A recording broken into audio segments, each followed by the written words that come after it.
الحمدللہ رب العالمین، تمام تعریف اللہ رب العالمین کی ہے جو عرش عظیم کا مالک ہے اور سارے جہانوں کا بادشاہ ہے۔ میرے نوجوان ساتھیوں، آپ لوگوں سے گزارش ہے کہ آپ لوگ ویڈیو کو شیئر کیجئے تاکہ غریبوں کو انصاف مل سکے، اور کومنٹس میں آپ لوگ مجھے مشورہ دیجئے، بتائیے کس طریقے سے اس لینڈ مافیا کے ساتھ مقابلہ کیا جا سکے۔ الڈاڈینو گوٹھ میں 2007 میں حاجی عبدالجبار نے پلاٹنگ کی تھی۔ غریب لوگوں نے ہی ظاہر ہے کہ خریدنی ہوتی ہے وہ گوٹھوں میں۔ اب یہ غریب لوگوں نے پلاٹ خرید لیا، اور خریدنے کے بعد حاجی صاحب کو ان کا بیٹا بھتیجا صاف کر دیا۔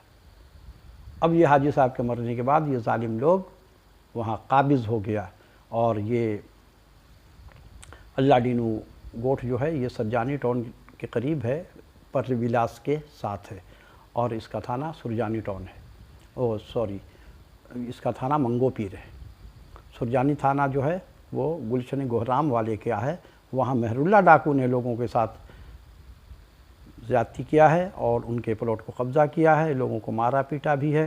یہ سب ڈاکو لینڈ مافیا سارا منافق ہے، اور اس کا ساتھ دینے والا وہ بھی منافق، اور یہ سارے منافقین کا یہ ٹولہ ہے۔ یہ سارے منافقین ہیں۔ منافق نماز بھی پڑھتا ہے، روزے بھی رکھتا ہے، لیکن منافق جو ہے اس کے اندر 4 علامات ہوتی ہیں جو میں نے سارے جتنے بھی لینڈ مافیا ہیں ان میں یہ 4 علامات موجود ہوتی ہے، اور اس کے علاوہ بھی اور علامات موجود ہوتی ہے جو منافق میں نہیں ہوتا ہے، تو وہ بھی یہ 4 علامات تو کامن ہے جس کی وجہ سے یہ منافق ہے۔ اور یہ منافق اتنا بڑا گنہگار ہے کہ اس کا جنازہ پڑھنا حرام ہے۔ جس نے اللہ اور اس کے رسول کی وَمَن يَعْصِ اللَّهَ وَرَسُولَهُ فَإِنَّ لَهُ نَارَ جَهَنَّمَ خَالِدِينَ فِيهَا أَبَدًا، جس نے اللہ اور اس کے رسول کی نافرمانی کی وہ ہمیشہ جہنم میں رہے گا۔ قرآن مجید کا اعلان ہے، اللہ رب العالمین نے کہا وَلَا تَعْكُلُوا أَمْوَالَكُمْ بَيْنَكُمْ بِالْبَاطِلِ، جس نے کسی کا مال کھایا، یعنی کہ اللہ نے منع کیا کہ کسی کا مال آپ مت کھائیے، ناحق کسی کا مال پہ قبضہ نہیں کرو۔ اب یہ قبضہ کرنے والا کیا مسلمان ہو سکتا ہے؟ یہ پکا منافق۔ اور جو شخص کسی کا حق ادا کیے بغیر مر گیا وہ بھی جہنمی۔ یہ حق بھی ہے، امانت بھی ہے، امانت میں یہ خیانت کیا۔ سب لوگوں نے پلاٹ خریدا ان پہ بھروسہ کر کے، اور یہ لینڈ مافیا نے سب کے پلاٹ کو، اور یہ مردودوں کو اتنا بھی خوف خدا نہیں ہے کہ حاجی صاحب کو تو ٹھکانے لگا دیا ان لوگوں نے، اور مجھے الٹا دھمکیاں دے رہا ہے کہ میں FIR کٹوا دوں گا آپ کی، آپ ہم پہ بلیم کر رہے ہیں، آپ الزام کیوں لگاتے ہیں؟ تو میں نے کہا کہ میرے پاس ثبوت موجود ہے، کیونکہ حاجی صاحب کے ساتھ میرا اٹھنا بیٹھنا 15 سال تک رہا ہے، مجھے ایک ایک راز کا پتہ ہے کس وجہ سے مارا گیا، تو میں عدالت میں یہ پیش کروں گا۔ میں تو دعا کرتا ہوں کہ تو یہ FIR میری کرے، تاکہ میں پھر عدالت میں جا کر کے تمام ثبوت دوں گا، اور یہ پھر ان کا انجام سلاخوں کے پیچھے ہوگا۔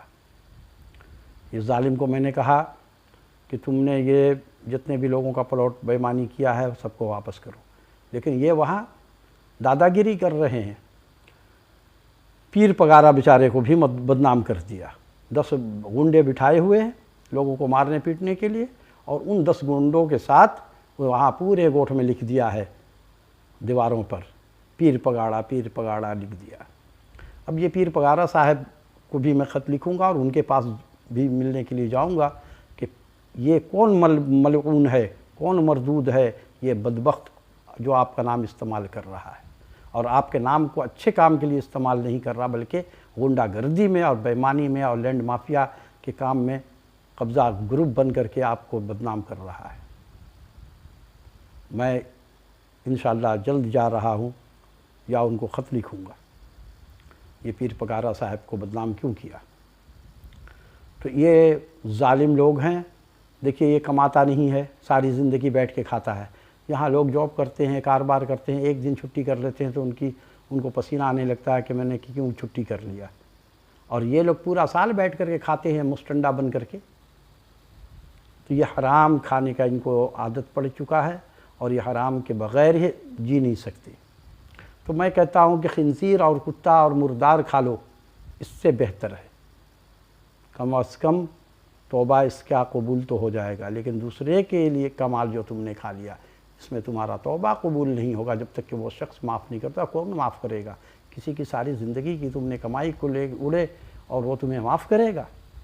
ان کا ٹھکانہ جہنم ہے۔ تو آپ لوگ ویڈیو کو شیئر کیجئے۔ میرا موبائل ذرا ڈسٹرب کر رہا ہے، ورنہ میں بات کو تھوڑی سی اور آگے لے جاتا۔